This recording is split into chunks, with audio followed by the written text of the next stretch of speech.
Hi guys, അസ്സലാമു അലൈക്കും. Welcome back to my channel. അപ്പം ഞാനിന്ന് വന്നിട്ടുള്ളത് ഒരു ചെറുപയർ കറിയുടെ റെസിപ്പിയുമായിട്ടാണ്. നമുക്ക് ഈസി ആയിട്ട് പെട്ടെന്ന് തന്നെ ഉണ്ടാക്കാൻ പറ്റിയ നല്ല ടേസ്റ്റി ആയിട്ടുള്ളൊരു കറിയാണ് കേട്ടോ. നമുക്ക് ചോറിൻ്റെ കൂടെ ആയാലും പത്തിരിൻ്റെ കൂടെ ആയാലും എല്ലാത്തിനും നല്ല ടേസ്റ്റി ആയിട്ടുള്ള ഒരു കറിയാണ്. അപ്പം നമുക്ക് ഇതെങ്ങനെ ഉണ്ടാക്കാമെന്ന് നോക്കാം.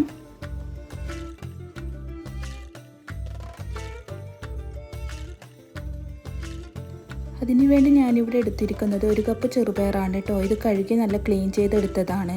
ഇനി നമുക്കിതൊന്ന് വറുത്തെടുക്കണം. അതിന് വേണ്ടി ഞാനിവിടെ ഒരു പാൻ വെച്ചിട്ടുണ്ട്. ഈ പാനിലിട്ടൊന്ന് വറുത്തെടുക്കാം.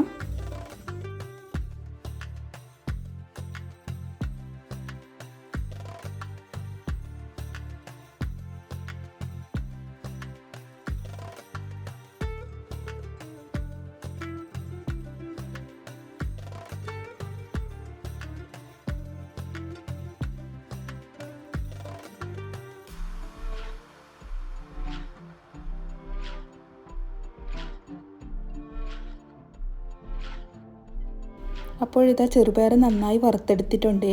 ഇനി നമുക്ക് ഇതൊന്ന് പൊടിച്ചെടുക്കേണ്ടതുണ്ട്. അതിനായി ഒരു ജ്യൂസ് ജാറിലിട്ട് നമുക്കിതൊന്ന് പൊടിച്ചെടുക്കാം. ജസ്റ്റ് ഒന്ന് കറക്കിയെടുത്താൽ മതി കേട്ടോ. നല്ല പൊടിയാവാൻ നിൽക്കാൻ പാടില്ല. നമുക്കിതൊന്ന് ജസ്റ്റ് ഒന്ന് കറക്കിയെടുത്താൽ മതി.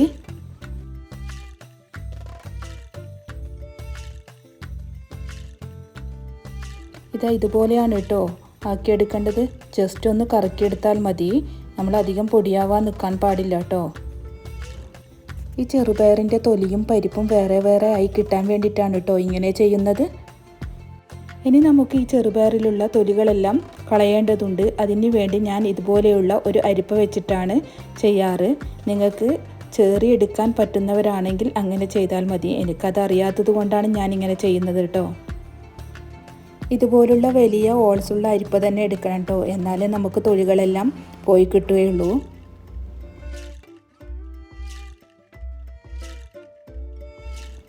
ഇതാ ഇതുപോലെയാണ് കേട്ടോ ചെയ്തെടുക്കേണ്ടത്.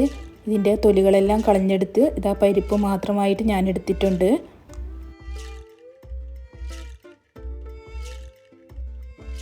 ഇനി ഈ ചെറുപയർ പരിപ്പ് നമുക്കൊരു കുക്കറിലേക്ക് ഇട്ട് കൊടുക്കാം. ശേഷം ഞാൻ ഇതിലേക്ക് ഒരു കട്ട് ചെയ്ത സവാള ഇട്ട് കൊടുക്കുന്നുണ്ട്. ഇനി ഇതിലേക്ക് കട്ട് ചെയ്ത് വെച്ചിട്ടുള്ള ഒരു തക്കാളിയും കൂടി ഇട്ട് കൊടുക്കാം.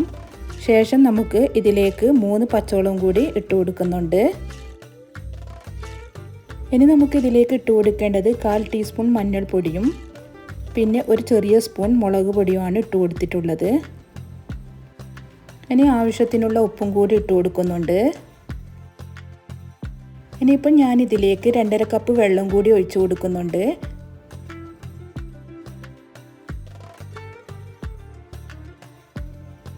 ഇനി ഇതെല്ലാം കൂടി ഒന്ന് നന്നായി ഇളക്കി കൊടുക്കുന്നുണ്ട്.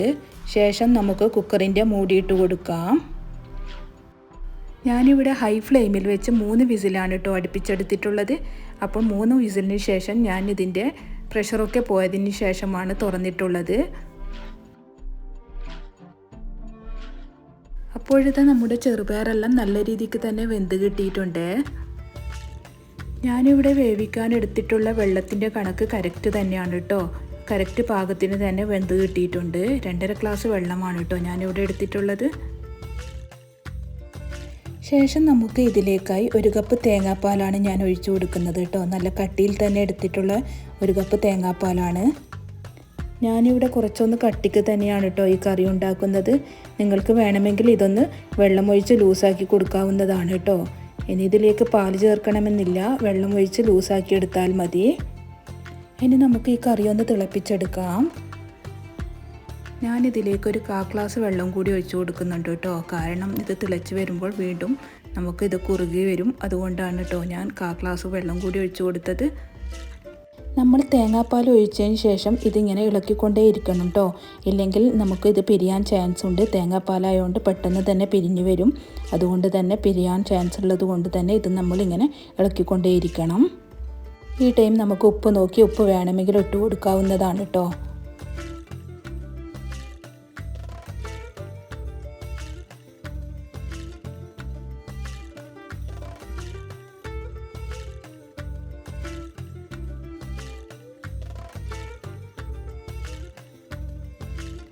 അപ്പോഴിതാ കറി തിളച്ച് വന്നിട്ടുണ്ട്. ഇനി നമുക്ക് ഫ്ലെയിം ഓഫ് ചെയ്ത് കൊടുക്കാം.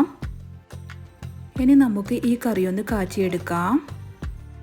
അതിനു വേണ്ടി ഞാനിവിടെ കുറച്ച് ഓയിൽ ഒഴിച്ചു കൊടുക്കുന്നുണ്ട്. ശേഷം ഇതിലേക്ക് 1 ടീസ്പൂൺ കടുക് ഇട്ട് കൊടുക്കാം. കടുക് നന്നായി പൊട്ടി വന്നാൽ ഞാനിതിലേക്ക് വെളുത്തുള്ളിയാണ് ഇട്ട് കൊടുക്കുന്നത്. വെളുത്തുള്ളി കുറച്ചധികം തന്നെ ഞാനിവിടെ ഇട്ട് കൊടുക്കുന്നുണ്ട്. വെളുത്തുള്ളി ഇട്ട് കൊടുത്താൽ നല്ല ടേസ്റ്റാണ് ഈ കറിക്ക്. വെളുത്തുള്ളി ഒന്ന് മൊരിഞ്ഞ് വന്നാൽ അതിലേക്ക് കുറച്ച് കറിവേപ്പിലയും കൂടി ഇട്ട് കൊടുക്കാം. കറിവേപ്പിലയും കൂടി ഇട്ട് കൊടുത്ത് നന്നായി ഒന്ന് ഇളക്കിയതിന് ശേഷം ഞാനിതിലേക്ക് കറിവേപ്പില ഇട്ട് കൊടുത്തതിന് ശേഷം നമുക്കിതൊന്ന് നന്നായി ഇളക്കി കൊടുക്കാം. ശേഷം ഞാനിതിലേക്ക് 1/4 ടീസ്പൂൺ മല്ലിപ്പൊടിയാണ് ഇട്ട് കൊടുക്കുന്നത്. മല്ലിപ്പൊടിയും കൂടി ഇട്ട് കൊടുത്ത് ഒന്ന് ഇളക്കിയതിന് ശേഷം നമുക്കിതൊന്ന് കറിയിലേക്ക് ഒഴിച്ചു കൊടുക്കാം.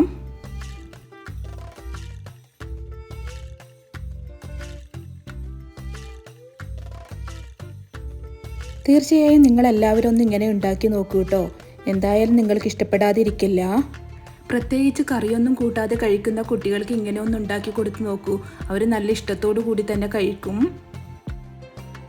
അപ്പോഴിതാ നമ്മുടെ ചെറുപയർ കറി ഇവിടെ റെഡി ആയിട്ടുണ്ട് കേട്ടോ. നല്ല സൂപ്പർ ടേസ്റ്റി ആയിട്ടുള്ള നല്ലൊരു കറിയാണ് കേട്ടോ. അപ്പോൾ എല്ലാവരും ഉണ്ടാക്കി നോക്കിയിട്ട് ഒന്ന് ഫീഡ്ബാക്ക് അറിയിക്കണേ.